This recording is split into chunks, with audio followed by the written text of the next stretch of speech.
Assalamualaikum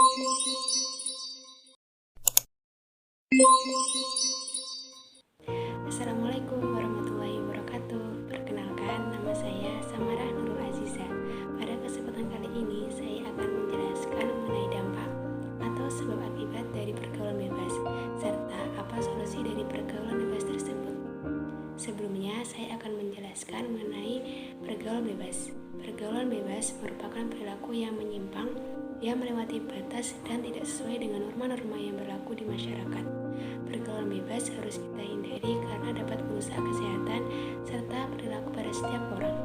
Pergaulan bebas tidak hanya didapat pada lingkungan masyarakat atau lingkungan sosial saja, tetapi pada zaman modern seperti sekarang ini, pergaulan bebas terjadi karena faktor teknologi atau media sosial.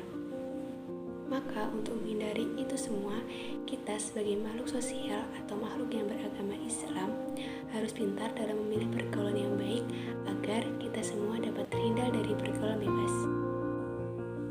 Dalam pergaulan bebas, pasti terdapat sebab yang merubah perilaku seseorang.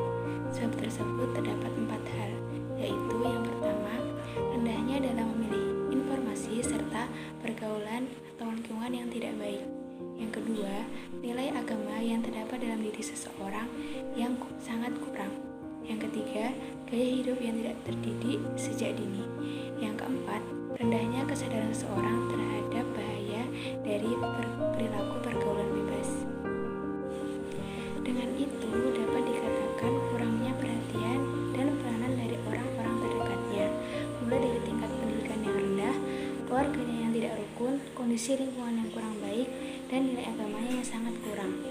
Dalam Islam, pergaulan bebas atau bisa disebut dengan zina tentunya sudah menjadi larangan Allah SWT karena secara etika sudah melanggar hukum yang berlaku serta merusak masa depan seseorang. Perbuatan itu merupakan perbuatan yang sangat zina yang dilarang oleh agama Islam dan juga dilarang oleh Al-Quran. Zina tergolong dosa besar yang mendapat hukuman besar di dunia maupun di akhirat.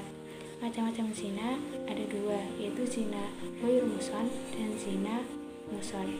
Zina muhsan yaitu seseorang yang sudah menikah tetapi di antara 2 orang tersebut ada perselingkuhan. Yang kedua yaitu zina ghairu muhsan. Zina ghairu muhsan yaitu zina yang belum ada ikatan suami istri atau belum bisa menjadi suami istri. Dari kedua zina tersebut yaitu zina ghairu muhsan dan zina muhsan, semuanya mendapat hukuman dan dosa yang sangat besar. Zina ghairu muhsan mendapat hukuman yaitu dicambuk sebanyak 100 kali lalu diasingkan atau dihilangkan dari lingkungan sekitar. Rasulullah SAW bersabda, "Iza zana arujulu minhu imana kan alaihi kasulati wa iza angqata aruj'a ilaihi imana." Yang artinya, jika seseorang itu berzina, maka iman itu keluar dari dirinya atau dari diri seseorang itu seakan-akan dirinya sedang diliputi gumpalan awan atau di atas kepalanya. Jika ia lepas dari zina, maka iman itu akan kembali padanya. Hadis riwayat Abu Dawud dan Tirmizi. Dari penjelasan hadis sebelumnya, maka jika seseorang melakukan zina, iman yang ada dalam dirinya akan hilang atau keluar. Tapi jika ia sudah bertaubat dan melepas zina dari dalam dirinya, maka iman itu akan kembali. Allah berfirman dalam surat Al-Isra ayat 32 yang berbunyi, "Wala taqrabuz zina innahu kana fahisyatan wa sa'a sabila." Yang artinya, dan janganlah kamu mendekati zina, sesungguhnya zina adalah perbuatan yang keji dan jalan yang buruk. Dari penjelasan sebelumnya serta hadis dan ayat Al-Quran yang sudah dijelaskan, dapat diketahui bahwa pergaulan bebas atau zina hukumnya haram dan dilarang oleh Islam. Oleh karena itu, kita harus menghindari pergaulan bebas untuk kebaikan diri sendiri dan masa depan kita. Adapun akibat dari pergaulan bebas yaitu mungkin dapat dijauhi dari lingkungan sekitar, kemudian mental yang ada dalam diri kita turun, serta pikiran kita menuju hal-hal yang negatif.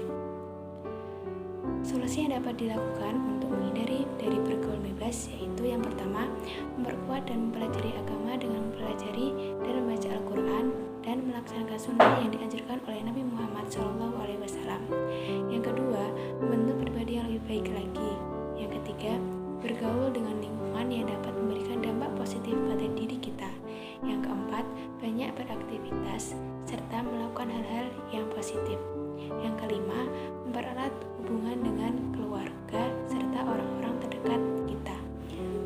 karena itu, mulailah dari diri kita sendiri untuk lebih memperhatikan mengenai dampak dari pergaulan bebas, dan carilah lingkungan yang baik serta positif yang sesuai dengan syariat Islam. Mungkin itu saja yang dapat saya sampaikan. Semoga bermanfaat dan mengarahkan kita kepada hal-hal yang baik, serta kita dijauhkan dari hal-hal yang buruk dan selalu dalam lindungan Allah Subhanahu wa Ta'ala. Terima kasih. Wassalamualaikum warahmatullahi wabarakatuh.